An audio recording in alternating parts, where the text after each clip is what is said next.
Here you are, handling your business on the big screen, having fun. But how in the world you went from being the son of a pro basketball player, Boston Celtics, JoJo White, to doing what you're doing now? I mean, a series of life changes. I started out on the athlete's path. The first thing was my parents always professed education first to me. So I went to Dartmouth College, even though I was a scholarship athlete.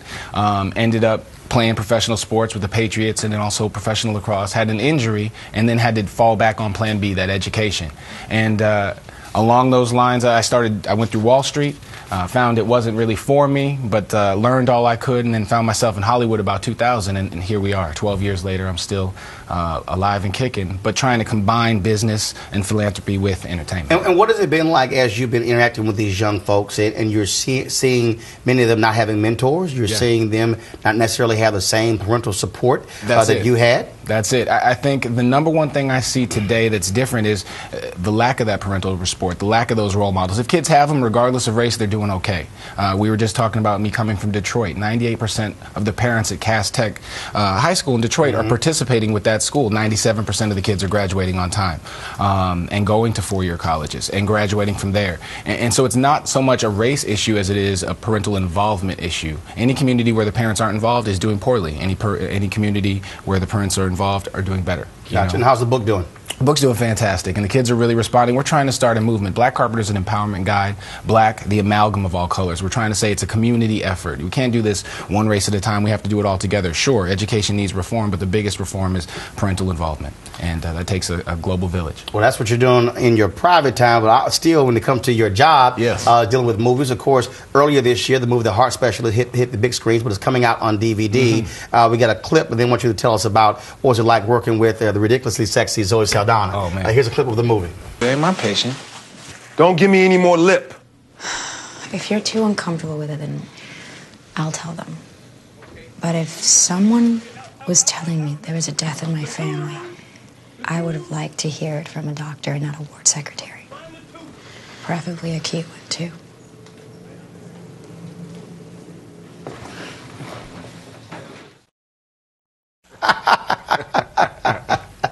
I love Zoe. She's like a sister, and I'm so happy for her success. We need more role models like that. Seeing women like that, strong, intelligent, well-spoken women on camera, and then, in the media can only be a blessing for society. Well, what's interesting about this movie, here you guys are playing doctors, you're in a hospital, and we talk about what's happening on the big screen, but it didn't spend much time at the movie theaters. No, and that speaks a lot to what sells in society. And the people don't know that this was based on true events and true people.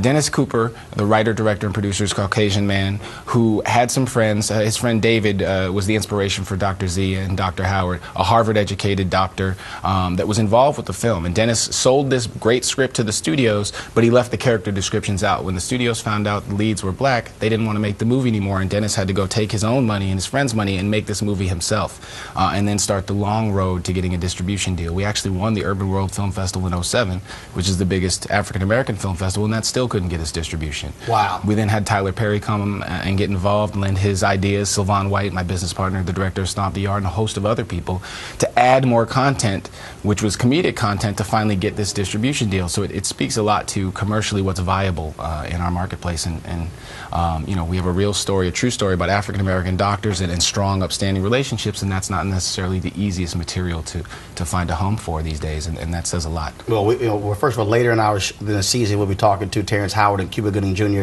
about Red Tails. George Lucas with the exact same thing. You would think that George Lucas would get a film made. They all turned him down for that movie. And lots of other movies that we've been supporting on this show, getting the word out that, frankly, the studios say, look, we don't even know how to market a black film, which is absolutely crazy if you can market to everybody else. And so we certainly want to use our voice to do it. So The Heart Specialist definitely out on DVD. One thing I do want to say about Red Tails, if you can hear my voice, you need to support this movie. If you're a brown person and you're upset that you don't see positive heroes on screen anymore, see Red Tails. George Lucas, one of the most prolific directors, producers of all time, went back with Anthony Hemingway, a great, brilliant black director, young director who directed this movie, and added in his expertise to put in Star Wars-like hero scenes for our people after the movie was shot to try to ensure this movie succeeds. George Lucas has bled for us, he's cried for us, he's put his life energy into this movie to try to make sure it's exciting, it's good, it's everything that Star Wars is, and it's all black actors. And, you know, if we don't support this effort, we are directly saying to Hollywood,